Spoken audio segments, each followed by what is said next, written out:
I'm going to talk about the work that I'm doing to address two major problems that we're facing as humanity: the need for energy and the impact that our use of energy is having on the environment.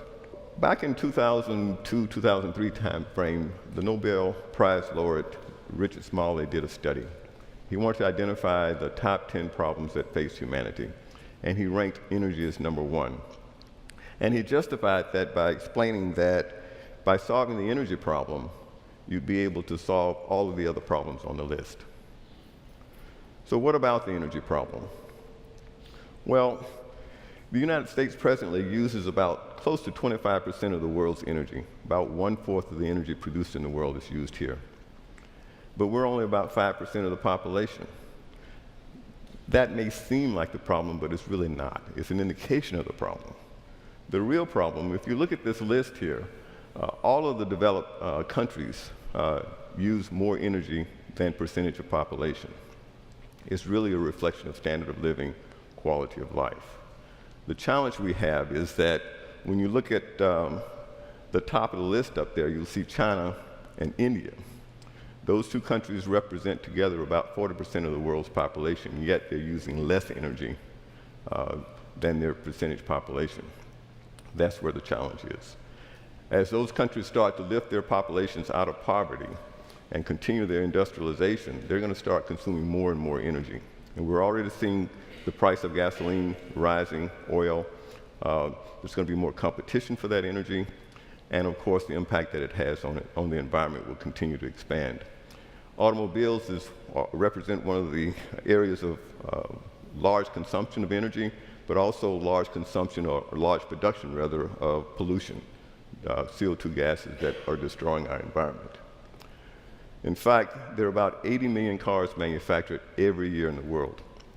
And as those countries start to evolve and continue to improve the quality of life of their citizens, those numbers are going to get even larger.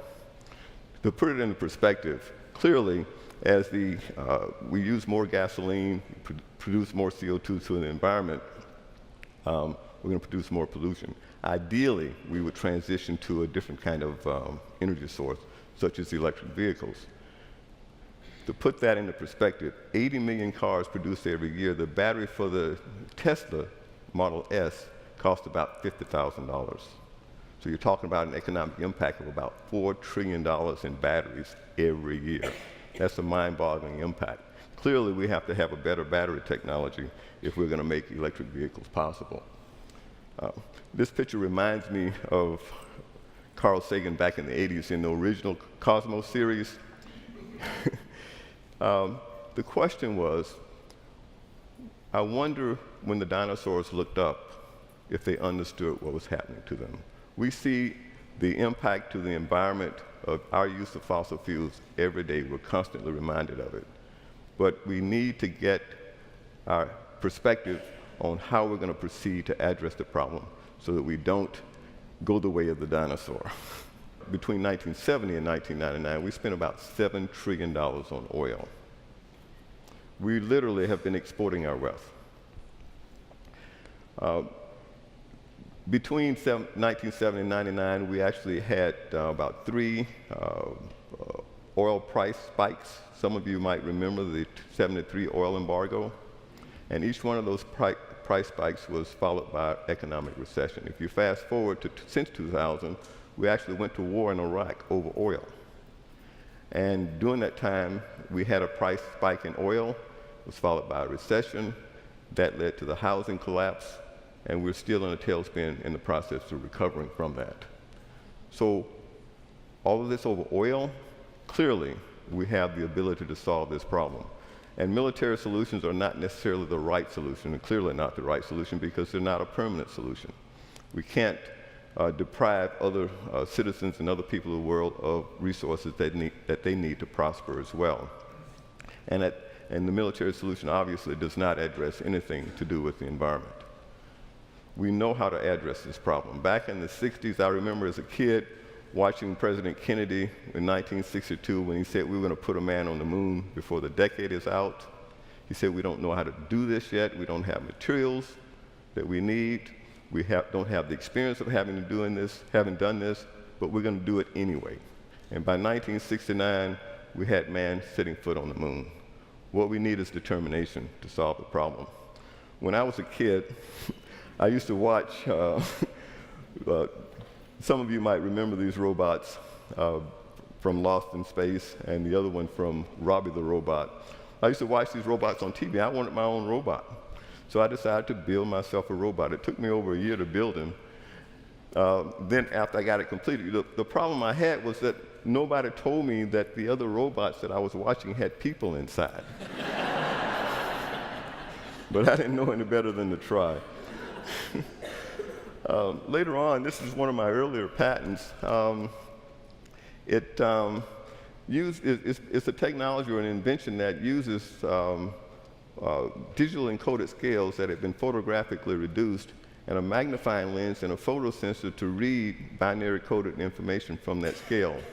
This is the base technology for CDs and DVDs. I got this patent back in 1979. I call it the big fish that got away.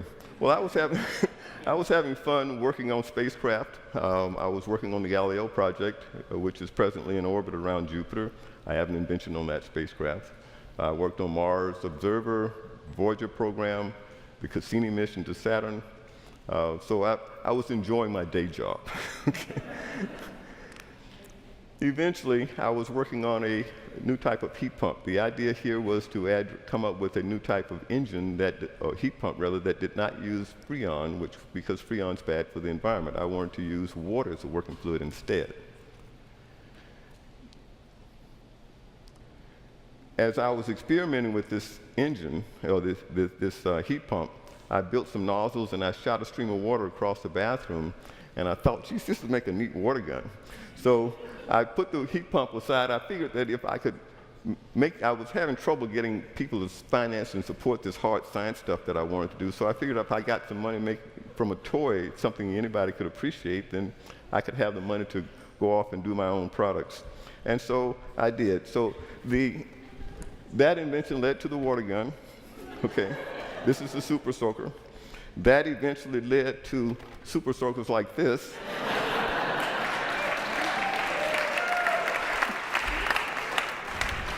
And I do have the first prototype here. Now, people know me for the super soaker, but what they don't know is that I'm responsible for the success of the Nerf dart gun line as well. I assume you're all familiar with Nerf. Some of you. You're not?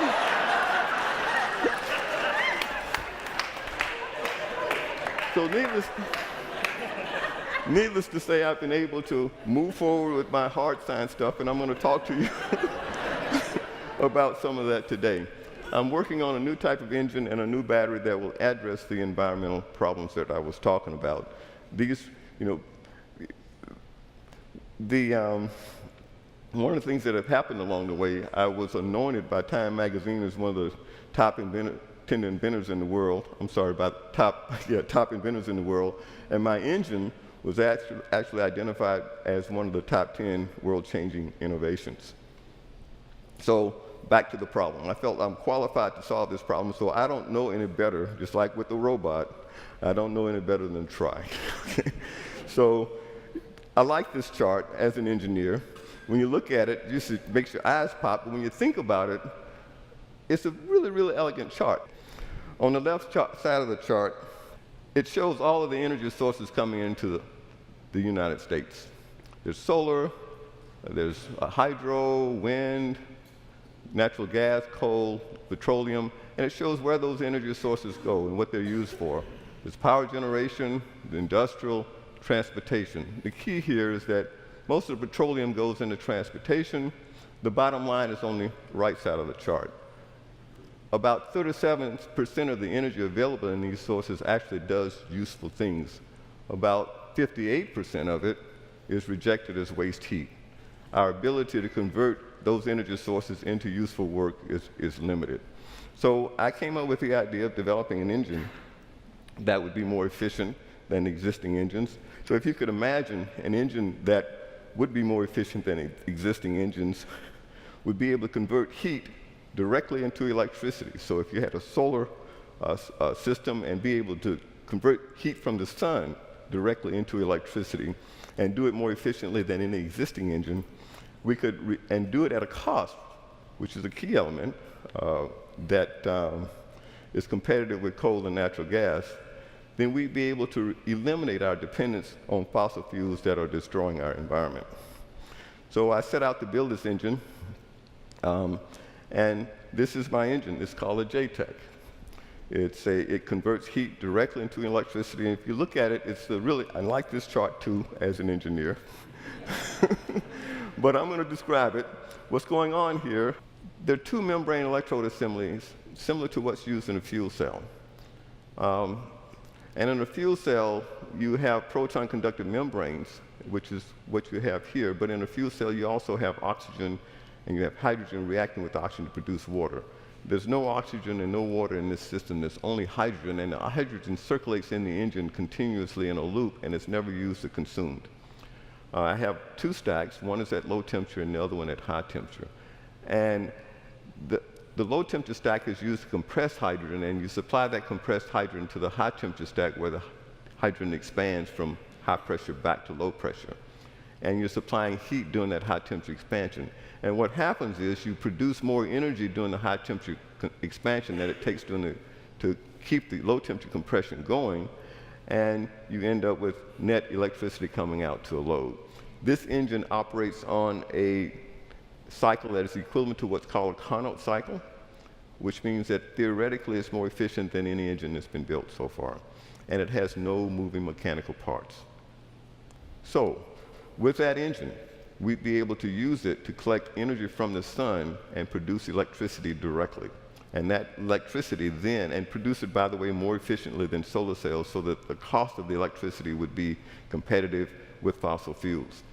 And so what we need then, once we have the electricity, going back to the image and problem with the cars, once we have that electricity, we need a good battery to put it in. So I'm developing an advanced battery technology as well. This is a sample battery. This is one from my laboratory. This is an earlier version that we've been developing and working on. But the key to this technology is that it's an all-ceramic battery, meaning that it has glass electrolyte, metal materials, ceramics. There's no liquid to spill or leak out. And if you're familiar with batteries at all, you'll know that a number of battery fires have occurred. Those fires and problems have generally been associated with the liquid electrolyte, because when the battery starts getting hot, the liquid starts to build pressure and boil inside, eventually burst the can. If it's hot enough, flames evolve, and you have a pretty violent deterioration of the battery in its entirety. There have been battery explosions, the whole 9 yards. So for batteries, there are about 6 critical features. Performance, they're broken up into 2 categories, performance and utility. Performance, how much energy can you store? How fast can you get it out? How many times can you charge and recharge it? Well, my battery is all ceramic, it's solid state, and it holds about 3 times the energy of a lithium-ion battery. So it's a whole different category of performance. It's all ceramic, so it's safe. You don't have to worry about the fire issues. And the key thing that we've been focusing on, we have working batteries at this point, but what we're focusing on is reducing the manufacturing cost. I tell my daughter, I say, she asked me, Daddy, why are you working on batteries? I said, well, because we need batteries to store the energy from the sun and from the wind, because the wind is not blowing all the time and the sun's not shining all the time.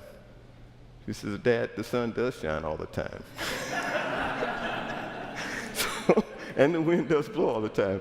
It's just not blowing where Dad needs it. So we need a game-changing technology, and this is what we're talking about here. The lithium-ion polymer batteries are the state-of-the-art. That's the high performance. What this chart is showing here is that as you try to increase the size of your battery so that an electric vehicle will travel further distance, you start reaching diminishing returns because you're pushing around heavier and heavier batteries. What you need is a game changer, and that's what our technology represents. The Tesla touts a range of about 300 miles using a lithium-ion battery technology. With our battery, which stores about 3 times the energy of conventional batteries, we'd be able to drive that vehicle close to 1,000 miles on a single charge. That would change everything. we wouldn't worry about the price of gasoline anymore because we'd all be driving electric cars. So I'm developing both technologies for supplying green energy from the sun, as well as a way of making that use of that energy more practical, being able to store it till it's needed. The technologies that I'm developing will have impact across the board. The important point to remember here is that we do need renewable energy. We do need to transition away from the destructive use of fossil fuels. The technology that I'm developing will have utilities across the board. The batteries initially will be for cell phones, computers, things like that. They will evolve in size to electric vehicles and eventually for power storage for large utility plants. Similarly, the engine can be built, because it's all solid state, into very, very small device that will operate on body heat for powering personal electronics or even implantable medical devices, all the way to large systems for generating energy from the sun. So the bottom line is here. There's a large percentage of the world that is still in the dark. That represents a large portion of the human race, a human potential that has not yet been awakened. We need to address the need for energy throughout the world, else we're going to find ourselves competing over dwindling resources and continuing to destroy our environment. The transition to renewable energy sources, in my mind, represents one of the greatest challenges facing the human race, and I'm working on two technologies that I believe will help to contribute toward a solution. Thank you.